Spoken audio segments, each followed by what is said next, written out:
Bismillahirrahmanirrahim. Assalamu alaikum viewers. Welcome to my channel Computing World. The topic that we are going to discuss today is problem solving steps. Let's start the lecture. While reading about the steps, first thing is to understand problem.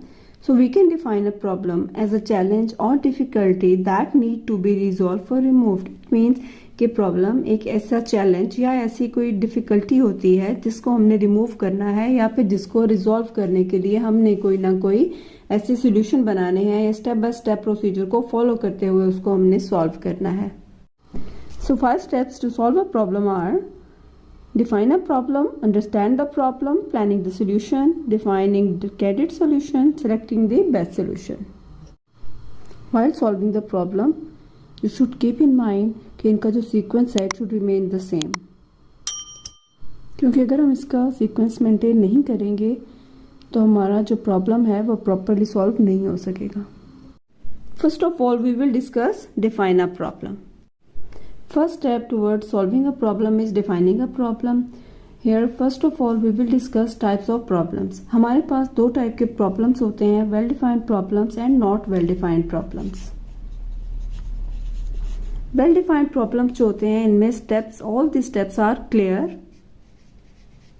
and easy to understand होते हैं. यानी ऐसे problems जिनको आप easily understand करके और उनका solution find out कर सकते हैं. While talking about not well defined problems, तो नॉट वेल डिफाइंड प्रॉब्लम्स में ऐसा होता है कि आपके पास जो भी प्रॉब्लम गिवन होता है वो क्लियर नहीं होता और नॉट इजी टू अंडरस्टैंड, यानी आप उसको इजीली अंडरस्टैंड भी नहीं कर सकते.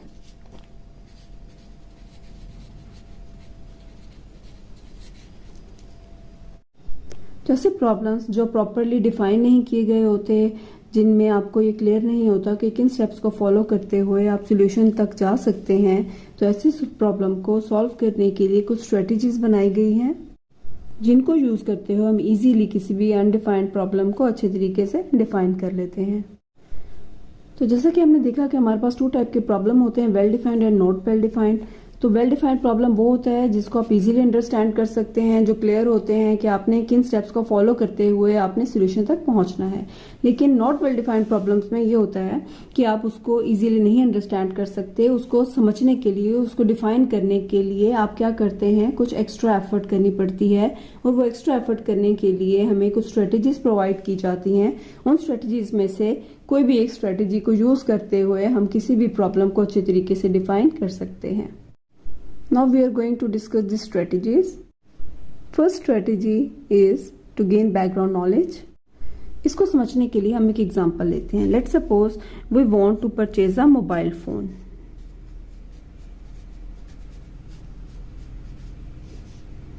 We want to purchase a mobile phone.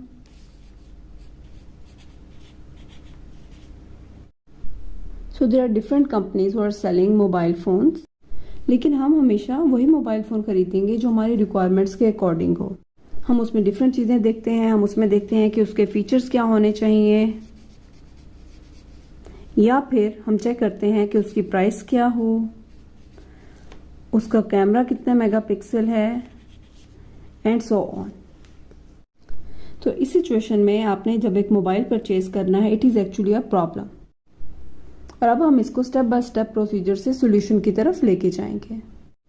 तो सबसे पहले we will define the problem, यानी हम सबसे पहले ये डिफाइन कर लेंगे कि हमारा प्रॉब्लम क्या है. मतलब हम अगर मोबाइल फ़ोन ख़रीदना चाहते हैं तो हमें उसके कौन कौन से फीचर्स रिक्वायर्ड हैं, उसकी प्राइस क्या होनी चाहिए, उसका कैमरा कितने मेगापिक्सल हो एंड सो ऑन. और बहुत सी ऐसी चीज़ें होती हैं जो आप माइंड में रखते हैं while buying a mobile phone.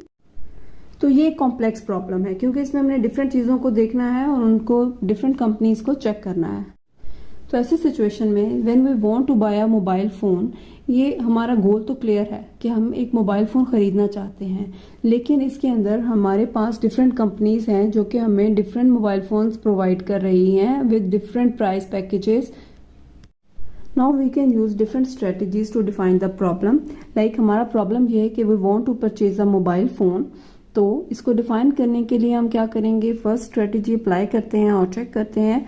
तो gain background knowledge, first strategy is to gain background knowledge. ऐसा करने के लिए आप क्या करोगे, या तो आप ऐसा करेंगे कि कोई वेबसाइट सर्च करेंगे, बल्कि डिफरेंट वेबसाइट सर्च करेंगे और उनमें से डिफरेंट प्राइसेस आप एक लिस्ट बना लेंगे अपने पास सेपरेट, और जो आपको बेहतर लगेगा उसको आप परचेज कर लेंगे।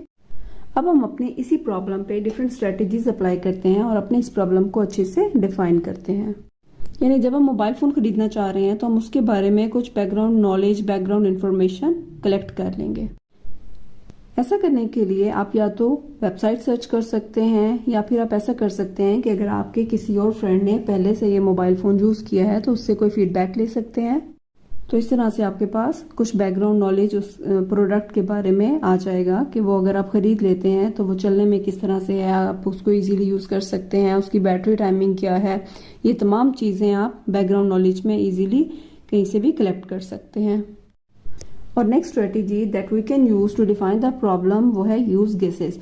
यानी आप या तो बैकग्राउंड नॉलेज गेन कर सकते हैं या फिर आप गेसेस यूज कर सकते हैं। लाइक आप खुद से सोचें या खुद से कुछ भी गेस कर लें। यानी आप किसी भी प्रॉब्लम को डिफाइन करने के लिए डिफरेंट गेसेस भी यूज कर सकते हैं और उसी के अकॉर्डिंग हम किसी प्रॉब्लम को इजीली डिफाइन कर सकते हैं। And third strategy to define a problem is draw picture. यानी आप किसी भी प्रॉब्लम को स्टेप बाय स्टेप उसकी पिक्चर ड्रॉ कर लें और इस तरह से आपको सोल्यूशन तक पहुंचना इजी हो जाएगा। यानी आप किसी भी प्रॉब्लम को पिक्चर के फॉर्म में ड्रॉ करके इजीली अंडरस्टैंड कर सकते हैं। और ड्रॉ पिक्चर में जो मेन चीज आ जाती है वो फ्लो चार्ट होता है। तो जब हम फ्लो चार्ट डिस्कस करेंगे तो ये पॉइंट आपको इजीली क्लियर हो जाएगा। तो अब तक हमने प्रॉब्लम सॉल्विंग के फर्स्ट स्टेप में ये देखा कि how can we define a problem. यानी हमारे पास 2 टाइप के प्रॉब्लम हो सकते हैं, या तो वेल डिफाइंड होंगे या नॉट वेल डिफाइंड होंगे। अगर तो वेल डिफाइंड है तो इट्स ओके, गुड, यानी क्लियर हैं, इजी टू अंडरस्टैंड है, तो आप उसको इजीली सॉल्व कर सकते हैं। बट अगर आपके पास कोई ऐसा प्रॉब्लम आ गया है जो वेल डिफाइंड नहीं है, उसमें आपको डिफरेंट स्टेप्स जो हैं वो क्लियर नहीं है, आप उसको इजीली अंडरस्टैंड नहीं कर सकते, तो ऐसी सिचुएशन में डिफरेंट स्ट्रेटेजीज गिवन होती हैं और हमारे पास 3 डिफरेंट स्ट्रेटेजीज होती हैं जिनको यूज करते हुए हम अपने किसी भी प्रॉब्लम को इजीली डिफाइन कर सकते हैं। तो फर्स्ट स्ट्रेटेजी हमने डिस्कस की थी गेन बैकग्राउंड नॉलेज। यानी कोई भी बैकग्राउंड नॉलेज हम गेन कर लें किसी फ्रेंड से, या फिर हम वेबसाइट को यूज करते हुए, जैसे हमने मोबाइल फोन की एग्जांपल ली, उसके बारे में इंफॉर्मेशन हम कलेक्ट कर रहे थे, तो उसको यूज करते हुए हम अपनी बैकग्राउंड नॉलेज गेन कर सकते हैं। या फिर हम गेसेस यूज कर सकते हैं, यानी अपनी पास्ट एक्सपीरियंसेस के बेस पे डिफरेंट गेसेस यूज कर सकते हैं। और third one is draw picture, यानी फ्लो चार्ट की फॉर्म में हम अपने प्रॉब्लम को स्टेप बाय स्टेप ड्रॉ करके इजीली यूज कर सकते हैं, और ये हमारे लिए आसान हो जाता है किसी भी प्रॉब्लम को हम एक पिक्चर की फॉर्म में देख लें तो। एंड आई होप कि आपने डिफाइनिंग अ प्रॉब्लम, जो कि फर्स्ट स्टेप है किसी भी प्रॉब्लम को सॉल्व करने के लिए, इजीली अंडरस्टैंड कर लिया होगा। और इसमें एक इम्पॉर्टेंट चीज कि जो 3 स्ट्रेटेजीज हमने अभी पढ़ी हैं, आपने जब भी किसी प्रॉब्लम को डिफाइन करना है, इनमें से कोई सी एक स्ट्रेटेजी आप यूज कर सकते हैं अपने प्रॉब्लम को डिफाइन करने के लिए। So next step to solve a problem is understanding a problem. जैसा कि हमने फर्स्ट स्टेप में देखा कि हमें किसी भी प्रॉब्लम को डिफाइन करना जरूरी होता है। जब तक कि हम अपने प्रॉब्लम को डिफाइन नहीं करेंगे तो उसका सोल्यूशन प्रॉपर नहीं आ सकता, और उसके लिए हमने डिफरेंट स्ट्रेटेजीज देखी जिनको यूज करते हुए अपने प्रॉब्लम को डिफाइन कर सकते हैं और उसके बाद उसे सॉल्व करेंगे। Next step to solve a problem is understanding the problem. It is also very important. यानी आपने किसी भी प्रॉब्लम को डिफाइन करने के बाद next thing is to understand the problem properly. यानी if you are going to answer any riddle और पजल, तो आप क्या करेंगे, आप उस वक्त तक उसका आंसर नहीं कर सकते जब तक कि आप उसको इजीली अंडरस्टैंड ना कर सकें। तो जब आप किसी भी रिडल को, किसी भी पजल को इजीली अंडरस्टैंड कर लेंगे तो आपके लिए ये बहुत आसान हो जाएगा कि आप उसका आंसर कर सकें। तो इस स्टेप में जब आप अपने प्रॉब्लम को अच्छी तरीके से अंडरस्टैंड कर लेंगे तो इससे आप अपना टाइम, मनी और रिसोर्सेज सेव कर सकते हैं। अब हमने ये देखना है कि हम किसी भी प्रॉब्लम को किस तरह से अंडरस्टैंड कर सकते हैं। So understanding of a problem usually includes identification of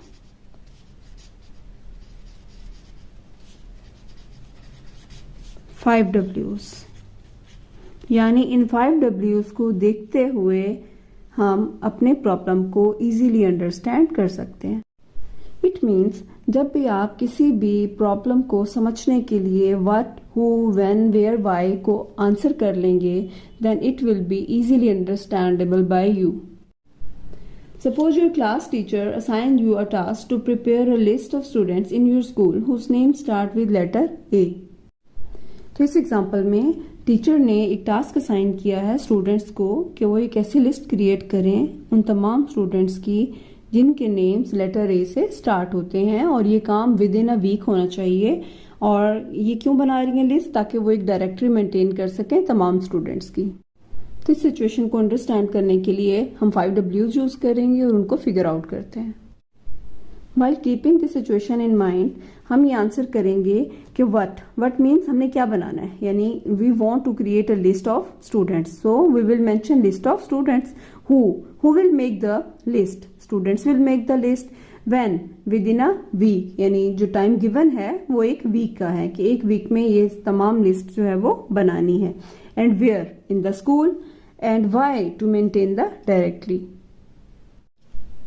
So इस तरह से हम इन 5 W's को आंसर करते हैं. ये तो एक छोटी सी सिचुएशन थी, लेकिन डिफरेंट सिचुएशंस में जब हम किसी भी प्रॉब्लम को डिफाइन कर रहे होते हैं तो हम इन 5 W's को यूज करते हुए किसी भी प्रॉब्लम को इजीली अंडरस्टैंड कर सकते हैं. When we will figure out all these 5 W's from a given problem, then it will be called analysis of a problem. Now we will apply 5W strategy on our mobile phone example.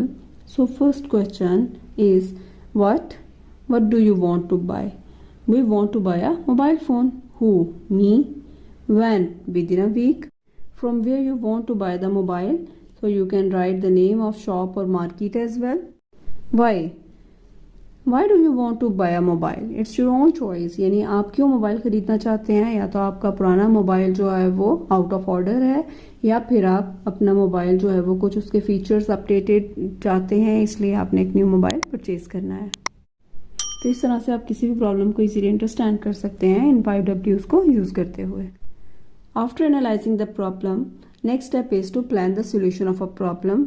यहाँ पर हम एक final plan बनाते हैं कि हमने किस तरह से प्रॉब्लम को सॉल्व करना है. तो इस फाइनल प्लान के लिए फर्दर हमारे पास कुछ स्ट्रेटजीज आती हैं. So there are 4 strategies that we can use to plan the solution of a problem. अब हम 1 बाय 1 इन स्ट्रेटजीज को समझते हैं.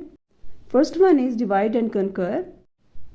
तो इस स्ट्रेटजी में हम अपने प्रॉब्लम को छोटे छोटे पार्ट्स में डिवाइड कर लेते हैं, यानी उसके छोटे छोटे पार्ट्स बना लेते हैं और उसके बाद 1 बाय 1 हम इसको सक्सेस की तरफ ले जाते हैं. यानी हमारा जो प्रॉब्लम है वो Aahista Aahista step by step procedure से एक सक्सेसफुल प्लान की तरफ चला जाता है.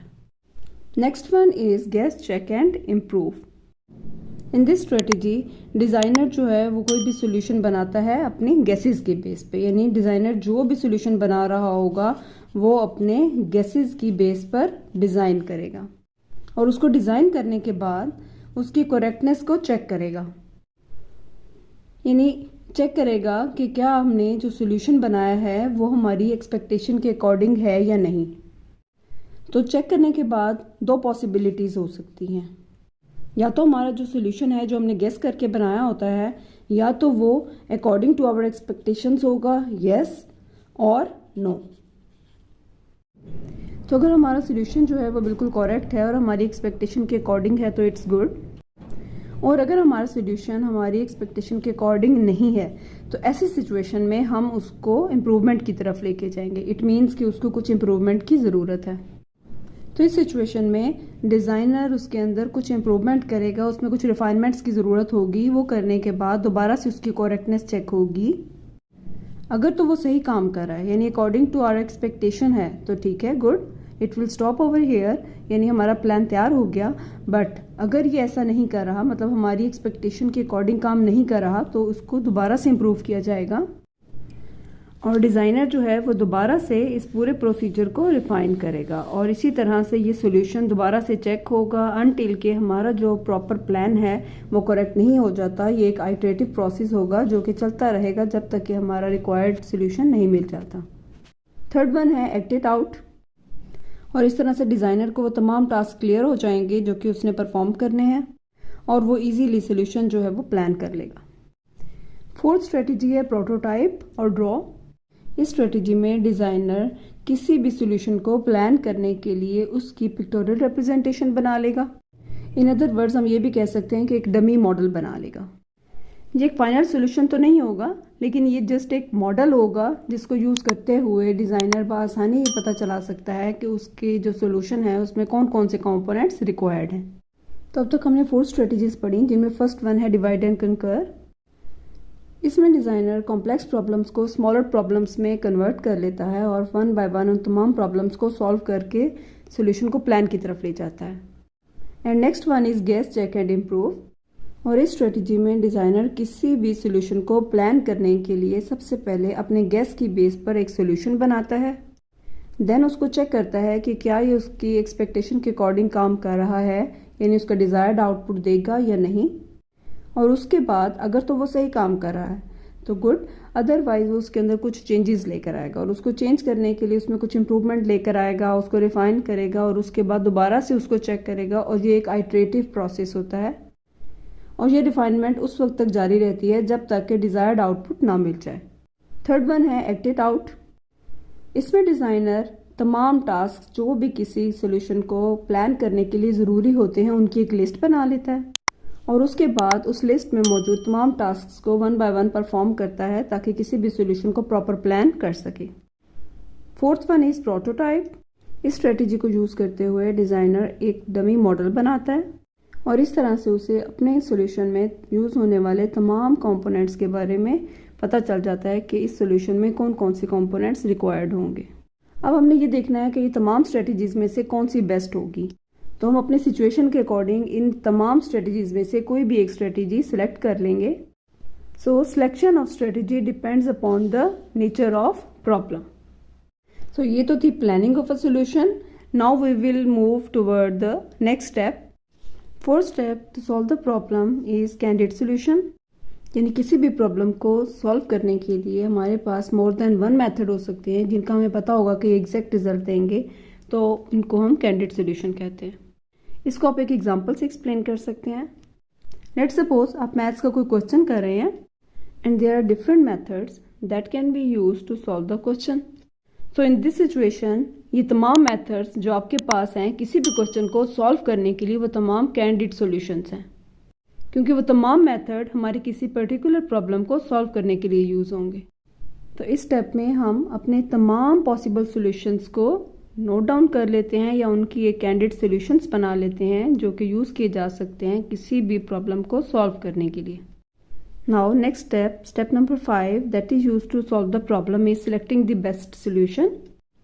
जब हमने कैंडिडेट सॉल्यूशंस की एक लिस्ट बना ली, यानी वो तमाम पॉसिबल सॉल्यूशंस जो हम किसी भी प्रॉब्लम को सॉल्व करने के लिए यूज़ कर सकते हैं उनकी लिस्ट बना ली, अब नेक्स्ट स्टेप है कि हम उनमें से जो बेस्ट सॉल्यूशन होगा उसको सेलेक्ट करें। And it is the last step of our problem solving procedure. जैसा कि हमने लास्ट एग्जांपल में देखा कि किसी भी मैथ्स के क्वेश्चन को सॉल्व करने के लिए हमारे पास एक से ज़्यादा मेथड्स थे। उन मेथड्स में से कोई भी एक सिलेक्ट करके हम अपने क्वेश्चन को सॉल्व कर सकते हैं। But the important thing is कि how can we select the best solution, यानी इन 3 मेथड्स में से कौन सा ऐसा मेथड है जिसको हम यूज़ करके क्वेश्चन को सॉल्व कर सकते हैं। तो हमारे पास डिफरेंट क्राइटेरियाज होते हैं जिनको यूज़ करते हुए हम बेस्ट सॉल्यूशन को सिलेक्ट कर सकते हैं। फर्स्ट क्राइटेरिया जो हम यूज़ कर सकते हैं कोई भी बेस्ट सॉल्यूशन सिलेक्ट करने के लिए वो है टाइम और स्पीड। स्पीड और टाइम में हम ये चेक करते हैं कि हमने जो भी सॉल्यूशन सिलेक्ट किया है वो एफिशिएंट होना चाहिए, और जब हम अपने प्रोग्राम को प्रोग्रामिंग लैंग्वेज में इम्प्लीमेंट करें तो हमारा प्रोग्राम फास्ट होना चाहिए। And next thing is to check the accuracy, यानी एवरी टाइम जब भी हमारा प्रोग्राम रन हो तो उसका जो रिज़ल्ट है वो एक्यूरेट होना चाहिए। नेक्स्ट क्राइटेरिया जो हम चेक करते हैं वो है कॉम्प्लेक्सिटी, यानी हमारा जो प्रोग्राम है, जो सॉल्यूशन है वो ज़्यादा कॉम्प्लेक्स नहीं होना चाहिए ताकि जो हमारे यूज़र हैं वो उसको इजीली यूज़ कर सकें। और नेक्स्ट थिंग इज़ कॉस्ट, तो हमें कॉस्ट को भी माइंड में रखना चाहिए, यानी हम जो भी सॉल्यूशन सेलेक्ट करें और उसको जब इम्प्लीमेंट करें तो वो कॉस्ट इफेक्टिव होना चाहिए। I hope you have understand all this problem solving steps. अगर आपको मेरी वीडियो अच्छी लगी तो काइंडली इसे लाइक, सब्सक्राइब और शेयर ज़रूर कीजिएगा। Thank you for watching my video. अल्लाह हाफिज़।